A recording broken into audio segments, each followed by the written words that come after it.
Hi everyone and welcome to today's Morning Report Charts Prices on Thursday the 1st of June with me, Richard Perry, market analyst at Handtech Markets. We've got a fairly solid open to European stocks today, sort of mildly higher on FTSE, DAX and CAC. Nothing too significant, around about half a percent higher. But Forex markets are interesting because we continue to see sterling flying around really on the back of these polls in front of the election next Thursday. And that's sort of impacting, as I said, negatively at the moment on sterling, with the fact that the latest YouGov poll has Tories probably losing their majority, actually.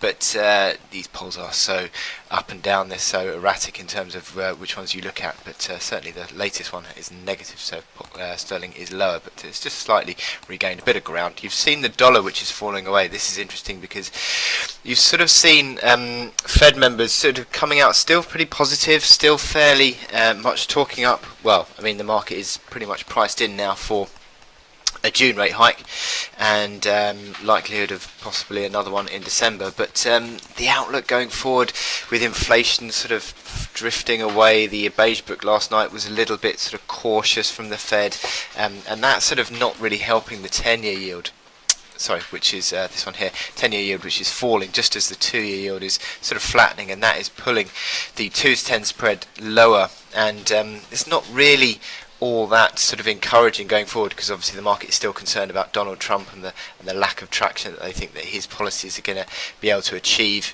given the sort of chaotic way that he is governing his premiership, or presidency I should say. So you are seeing that, and that is impacting across the dollar.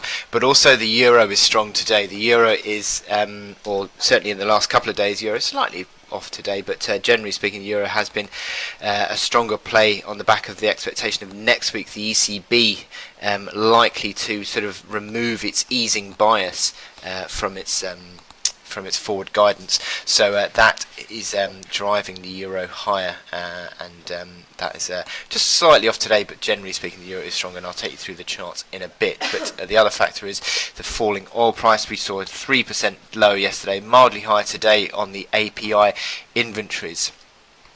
API inventories, which I can show you.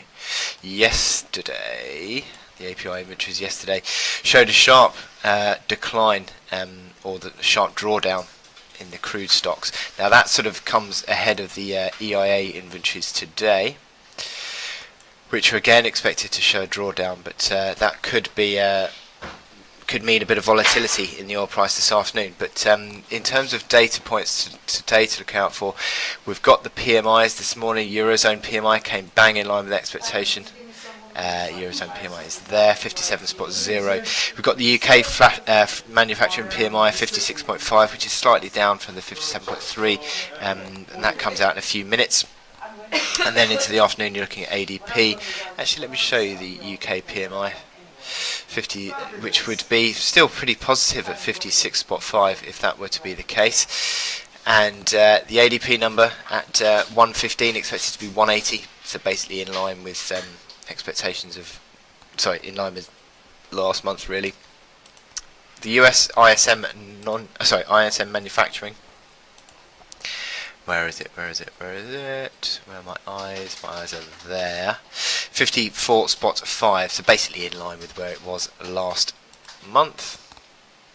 And then finally, as I said, the oil inventories, EIA oil inventories, expected to show an inventory drawdown of around about 209 million barrels. So a fair bit to sort of move the dollar and also sterling today, but sterling still moving around on politics, I think, more mainly. Now, in terms of my chart today, dollar CAD. Now that comes on the back of this 3% decline on the oil price yesterday, which is beginning to sort of show support now for the dollar against the loonie.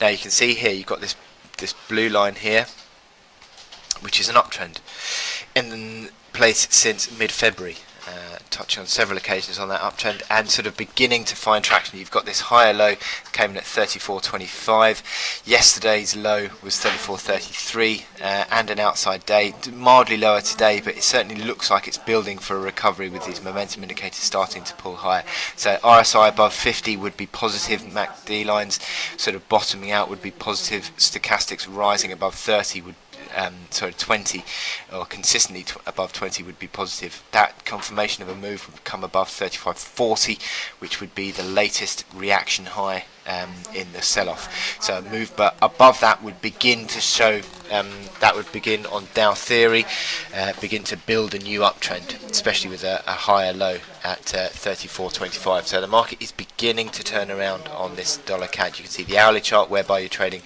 around these moving averages, which have flattened off, these more positively configured than you have been on the momentum indicators, with the RSI and the MACD lines, RSI above 40. So little corrections are a chance to buy, I think, near term. I think you've just pulled back into the support band now, sort of around about that 34.80 level. You've got a minor support around 34.70, but the main support obviously is this reaction low 34.25 to 34.30. 34.40, you could argue, basis of support. Another high low above that, I think, would be a good positive move for potentially another attempt to buy. Look at this, as I said, look at the hourly RSI above 40, so just correcting that initial upside break, but I think little corrections are a chance to buy potentially near term for this breakout, possibly above 35.40. A break up above that would open 36 figure again, and then this and then 36 figure is this key level of breakout from the November-December highs. So it looks like an improving chart, but needs to hold on to that support at 34.25. So wish you good luck in your trading today, and I'll speak to you later. Thank you.